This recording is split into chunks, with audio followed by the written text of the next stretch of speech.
بسم اللہ الرحمن الرحیم۔ السلام علیکم ویورز، آج ہم بات کریں گے کرلس عثمان کی سیزن 1 کے 4 ایپیسوڈ کے بارے میں اور آپ کو اس قسط میں ہونے والی مکمل کہانی سے آگاہ کریں گے۔ لیکن اس سے پہلے آپ سے گزارش ہے، اگر آپ نے ابھی تک ہمارا چینل سبسکرائب نہیں کیا تو ہمارے چینل کو سبسکرائب کریں اور اس کے ساتھ بیل آئیکن پہ لازمی پریس کریں تاکہ ہماری آنے والی ویڈیوز کا نوٹیفیکیشن سب سے پہلے آپ کو مل سکے۔ اس کے علاوہ ہماری ویڈیوز کو لائک کریں، شکریہ۔ تو جیسا کہ اس سے پہلے والی قسط میں آپ نے دیکھا تھا کہ کالانوس کے سپاہی آئگل خاتون کو پکڑ کے اپنے ساتھ لے جاتے ہیں۔ آج کی قسط کی شروعات پہ آپ دیکھیں گے زلجان تمام ترک قبائل کے سرداروں کے ساتھ اپنے جرگے میں مصروف ہے اور ان سے کہتا ہے، میرے معزز سرداروں، آپ سب یہ بات بخوبی جانتے ہیں، جب سے ہم نے قسطنطنیہ کی سرزمینوں پر ہجرت کی ہے، ہمارے تمام قبائل اور ہر ایک خیمہ مشکلات سے دوچار ہیں اور اس کے ساتھ ساتھ قافلوں پر ڈاکوؤں کے خوف کا الگ بوجھ طاری ہے۔ انہیں تمام صورتحال کو مد نظر رکھتے ہوئے ہم نے اپنے ہمسائے کولوچا حصار قلعے کے گورنر یورگوپولوس کے ساتھ ایک معاہدہ کیا ہے اور انشاءاللہ اس معاہدے سے ہم سب فتح یاب ہوں گے اور اس کے بعد ہم اپنی اشیاء سوگوت کے ساتھ ساتھ یعنی بازار میں بھی فروخت کر سکیں گے۔ یہ تمام باتیں سن کر ایک قبیلے کے سردار سامسا کو بہت غصہ آتا ہے۔ پھر وہ زلجان کے پوچھنے پر کہتا ہے، ارطغرل صاحب یہاں زمینوں کا حساب کتاب کرنے نہیں بلکہ کافروں کے دلوں پر نیزوں کی طرح لگنے آئے تھے، اسی لیے ہم کافروں کے ساتھ اتحاد نہیں کر سکتے۔ یہ سن کر زلجان کہتا ہے، میں آپ کی بات سے اتحاد کرتا ہوں، لیکن آپ یہ بات جان لیں کہ سرزمینیں تلواروں سے حاصل ہوتی ہیں لیکن نظام کبھی بھی تلواروں سے قائم نہیں ہو سکتا۔ اس کے لیے سونے، عقل اور مہارت کی ضرورت ہوتی ہے اور آپ کو اس وقت جنگ کی نہیں بلکہ نظام کی ضرورت ہے۔ میں نے آپ کو بہت بار شادی کی پیشکش کی ہے لیکن آپ نے ہمیشہ اس کو مسترد کیا۔ یہ سن کر سامسا کو بہت غصہ آتا ہے اور وہ اپنی تلوار نکال کر کہتا ہے، میں نے جب سے اس ہتھیار کو اپنی کمر سے باندھا ہے میں ہمیشہ لڑا ہوں، عقابوں کے گھونسلے کو اپنا بستر کہا ہے، اس آسمان کو اپنا اوڑھنا، میں شاہینوں کا دوست بنا اور بھیڑیوں سے اتحاد کیا۔ میں آپ کی بہت عزت کرتا ہوں اور آپ کی فضیلت کو بھی بہت اچھی طرح جانتا ہوں، لیکن جنگ کی بات سن کر میرا یہ ہتھیار یا میری محبوبہ یہ تلوار خاموش نہیں رہ سکتی۔ میں ہمیشہ سے اس کے ساتھ ہوں اور اسی کے ساتھ شادی کا وعدہ کیا ہے۔ میری شادی میری شہادت سے ہوگی۔ اسی دوران وہاں عالیشار آ جاتا ہے اور زلجان عالیشار کو خوش آمدید کرنے کے لیے جیسے ہی آگے بڑھتا ہے، عالیشار اسے روکتے ہوئے کہتا ہے، ہم نے آپ کی طرف سے کوئی اچھی خبر نہیں سنی۔ سانجاک کے سردار کو اطلاع دیے بغیر آپ نے گورنر سے معاہدہ کر لیا۔ کیا آپ یہ بات نہیں جانتے کہ ان سرزمینوں پہ میں سلطان کا سایہ ہوں؟ آخر یہ تمام قبائل اور ان تمام خیموں کو آپ نے یہاں کس طرح آباد کیا ہے؟ اس پہ گندوز کہتا ہے، جناب آپ فکر مت کریں، آپ کی عزت یا عظمت میں ہماری نگاہ میں کوئی کمی نہیں آئی ہے۔ اتنے میں وہاں بورچن چلاتی ہوئی آ جاتی ہے اور انہیں بتاتی ہے کالانوس کے سپاہی اندریاز نے آئگل خاتون کو اغوا کر لیا ہے اور وہ اسے اپنے ساتھ لے گیا اور مجھے چھوڑ دیا تاکہ میں آپ لوگوں کو آ کے اطلاع دے سکوں۔ اس پہ زلجان پوچھتا ہے، آخر اتنی جرأت کس کی ہو سکتی ہے اور انہوں نے یہ کام کیوں کیا ہے؟ پھر بورچن انہیں بتاتی ہے کہ عثمان نے گورنر یورگوپولوس کا قتل کر دیا ہے اور اب وہ قلعے میں چھپ کر بیٹھا ہے اور اس کو باہر نکالنے کے لیے وہ آئگل خاتون کو دانے کے طور پر استعمال کریں گے اور انہوں نے آپ کو بھی قلعے بلایا ہے۔ یہ سن کر زلجان گندوز سے کہتا ہے، تمام سپاہیوں کو تیار کرو اور اگر ہم واپس نہ آئیں تو ان کا سر اتارنے میں کوئی کسر نہ چھوڑنا۔ یہ کہہ کر وہ بمسی اور سامسا کے ساتھ قلعے روانہ ہو جاتا ہے۔ دوسری جانب آپ دیکھیں گے اندریاس آئگل کو یرغمال بنا کر بیچ بازار میں کھڑا ہو کر اعلان کرتا ہے کہ عثمان تم جہاں کہیں بھی چھپے ہو ہم جانتے ہیں تم ہمیں دیکھ سکتے ہو، اسی لیے تم ہمارے سامنے اپنے ہتھیار ڈال دو ورنہ ہم آئگل خاتون کا سر اس کے کاندھوں سے جدا کر دیں گے۔ پھر جب وہ آئگل سے کہتے ہیں کہ تم عثمان کو آواز دو تو آئگل اس سے کہتی ہے، عثمان تم ہتھیار مت ڈالنا۔ پھر اندریاس اس پر ہاتھ اٹھاتا ہے اور کہتا ہے، عثمان اگر تم ہمارے سامنے نہ آئے تو ہم نے تمہارے چچا زلجان کو بھی یہاں بلایا ہے اور اس کے یہاں آتے ہی ہم اسے بھی ختم کر دیں گے۔ تو یہ دیکھ کر عثمان کو بہت غصہ آتا ہے اور وہ جیسے ہی باہر جانے لگتا ہے اس کے سپاہی اسے پکڑ لیتے ہیں اور کہتے ہیں، جناب یہ غصے کا نہیں بلکہ ہوشیاری کا وقت ہے، ہمیں اس کے لیے کوئی خفیہ اقدامات کرنے ہوں گے۔ پھر عثمان کہتا ہے، انشاءاللہ اللہ کی مدد سے ان سرزمینوں کو میں انہی کافروں کے لیے قبرستان بنا دوں گا۔ اس کے بعد وہ اپنے سپاہیوں کو منصوبہ بتاتا ہے۔ اسی دوران قلعے کے اندر آپ دیکھیں گے کہ صوفیہ گورنر کی جگہ پر بیٹھ کر کالانوس کو اپنا نائب مقرر کرتی ہے اور اپنے سپاہیوں سے کہتی ہے، ترکوں کے ساتھ کبھی نہ ختم ہونے والی جنگ کا آغاز ہو چکا ہے،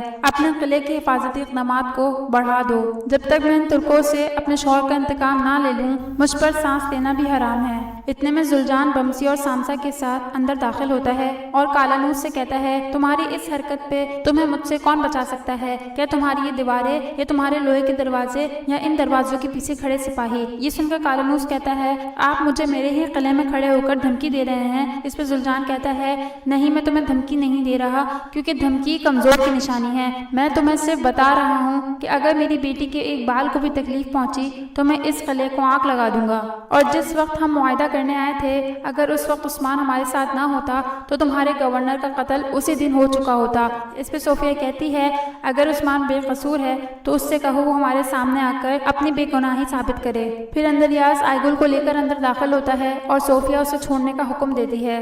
زلجان کے پوچھنے پر وہ کہتی ہے بابا میں ٹھیک ہوں، ان لوگوں میں اتنی جرت نہیں کہ یہ مجھے چھو سکیں، اور اگر ان میں اتنی جرت ہوتی تو وہ عثمان پر الزام لگانے کے بجائے گورنر کے قاتلوں کو تلاش کرتے۔ پھر صوفیہ اپنے سپاہیوں کو حکم دیتی ہے جب تک عثمان اپنے ہتھیار نہیں ڈال دیتا ان تمام لوگوں کو زندان میں قید کر دیا جائے۔ پھر زلجان کہتا ہے صوفیہ تم نے ہمیں بزنطینیوں کا خوفناک چہرہ دکھایا ہے، اب مجھے یہ بات سمجھ میں آ رہی ہے کہ تم دراصل عثمان کو نہیں بلکہ مجھے چاہتی تھیں تاکہ تم گورنر کے ساتھ ہمارا معاہدہ برباد کر سکو، کیونکہ یہ بات ہم سب جانتے ہیں کہ عثمان اس وقت قلعے میں موجود نہیں ہے، اور اگر ہمیں ذرا سی بھی تکلیف پہنچی تو تمام ترک قبائل مل کر تم لوگوں کی اینٹ سے اینٹ بجا دیں گے۔ یہ سن کر کالانوس غصے میں کہتا ہے اگر تم اپنی بیٹی کے بال بھیگا ہونے پر اس قلعے کو آگ لگا سکتے ہو تو یہ جان لو کہ اپنے گورنر کے خون کے ایک ایک قطرے کے بدلے میں تمہارے تمام قبائل کو قتل کر سکتا ہوں۔ اسی دوران وہاں عثمان آ کر اندریاس کے گلے پر اپنی تلوار رکھ دیتا ہے۔ عثمان کو دیکھ کر صوفیہ خوش ہوتے ہوئے کہتی ہے کیوں زلجان صاحب، اب آپ کا کیا خیال ہے؟ آپ کے خیال میں تو عثمان قلعے میں موجود ہی نہ تھا، میں جو چاہتی تھی وہ مجھے مل گیا، عثمان خود میرے پاس چل کر آیا ہے۔ اس پر عثمان کہتا ہے